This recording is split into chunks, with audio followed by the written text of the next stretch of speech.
Hi, everybody. I'm Alex Barrientos. I'm the Sligo senior pastor here in Tacoma Park, Maryland. It's so good that you have joined us. Thank you for joining us.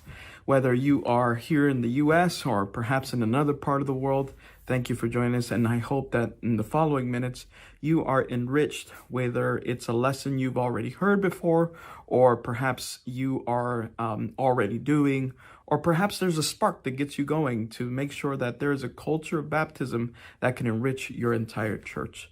So one of the things that we should always begin with is what Jesus actually said. Go make disciples, right? And you baptizing them in the name of the Father, the Son, and the Holy Spirit, teaching them to do all that I have commanded. And Jesus' promise then is to say, I will be with you to the end of the world, the end of the age, right? So notice that really the commandment is not that Jesus is saying, you go and do what I tell you. Jesus is saying, this is what we're going to do for our lives, our support of faith altogether. And by the way, you're not alone. And so we have to take that seriously. That teaching, that baptizing, that making disciples are not just steps. They are a package of which can give life, a momentum, a pattern, and also influence those around you. So one of the key things about baptism that we don't often think about is that baptism is the initiation to the abundant life, right? And if we see baptism as the initiation to an abundant life, then perhaps then we're gearing towards momentum. We're gearing towards patterns.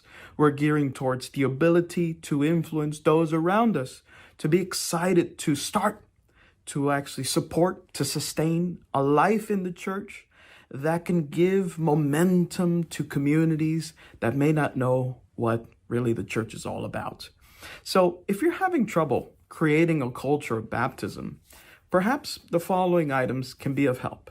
What I like to suggest to you is that, number one, you study the patterns of your local church.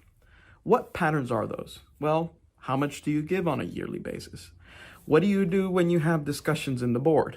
Is the board talking more about projects, or is it really talking about making connections with people outside of its structure, right? What are the patterns of the year of the local church? What are you doing in the first 3 months? What do you do in the second quarter? What do you do in the third and the fourth? What are the biggest events at your local church? And perhaps reviewing what has actually done a good thing in the local church.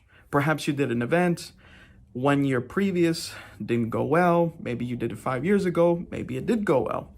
Why did that happen? Perhaps learning to see what your local church does in terms of patterns.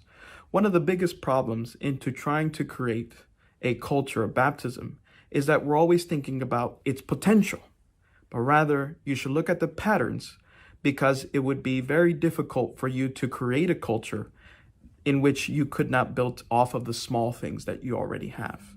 Because at the end of the day, working with the local church is really working with the patterns that are already there, either to improve them or to reorient them, right? So study the patterns of your local church. How many people did your local church baptize last year, perhaps the year before? Why is that the case? Did something happen? Go look over your church minutes. What happened during that month that things didn't go well? And retract and think about these things, right? So that you can orient publicly of how to address these sort of issues and patterns that perhaps need better, scheduling, for instance, right? So the second thing would be, aside from just studying in it, if you have a small church, you should think about those who are most influential in the church, perhaps. Gather 2 or 3 that may be your friends or closest to you who are interested with you to make sure that you at least have a baptismal goal, right? Let's say you have no baptismal goal. You just go with the flow. Now, perhaps you can get 1 or 2 other people whom you could pray with on a daily for 30 days, maybe 60 days, maybe 90 days, that the Lord is able to increase perhaps either attendance or perhaps someone who might be of interest, who wants to study deeper, maybe getting along with them to make sure that it starts really with prayer, right? At the end of the day, a baptismal culture is not just baptizing a lot of people. That's the wrong point. Is that there is evidence perhaps of growth that has some deep roots of spirituality, in which you are not depending on your ability, but you're depending on what God can actually give to you to support the local church, right? So make sure you pick out 2 or 3 people that could maybe start off with you at a good place, right? The third thing would be perhaps reporting to the local church your findings from the patterns of the church. Guys, we've seen that the past 2 years, we have not done well here because, right? And you're able to put that out for people to see, right? Last year, we did all these things, but we didn't baptize anybody, right? And so perhaps you give a little bit of the issue, a public announcement a little bit, right? Because you want to be transparent about what the actual need is, right? And of course, you're always going to have this argument where, no, it doesn't matter if people don't get baptized, that, people are just coming in, hanging out, and so forth. That's fine too. But you got to realize that if we're taking Jesus's commandment altogether, that the life that we've come to know in Jesus Christ includes discipleship, includes teaching, it includes baptism.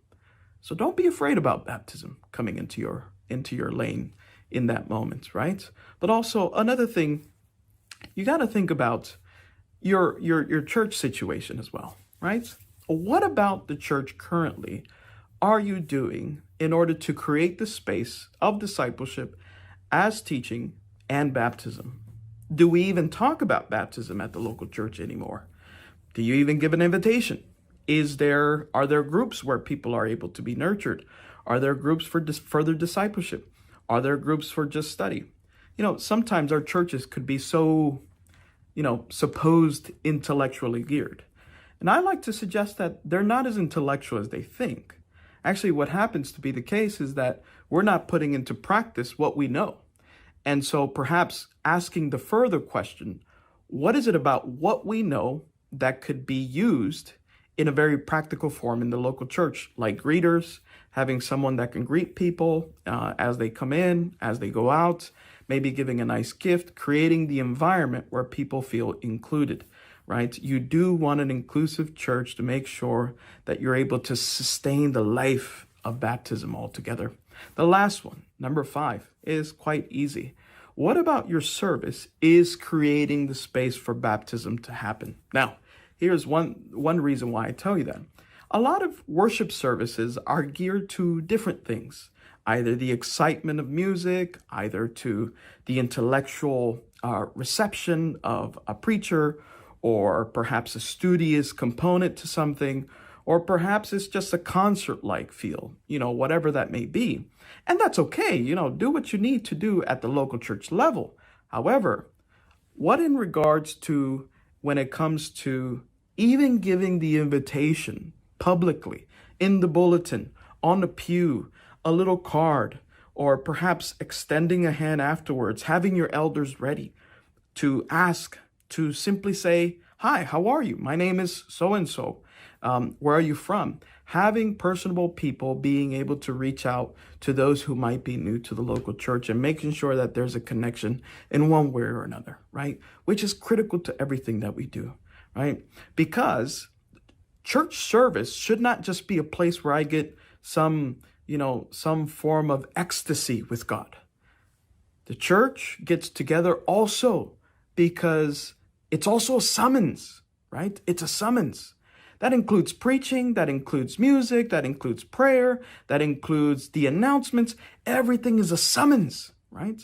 And if it isn't a summons, it isn't a welcome, it isn't the chance, the opportunity to accept a particular thing, whatever that may be, then what are we doing, right? Then it's just a chat about us feeling good about music, feeling good about how someone sounded.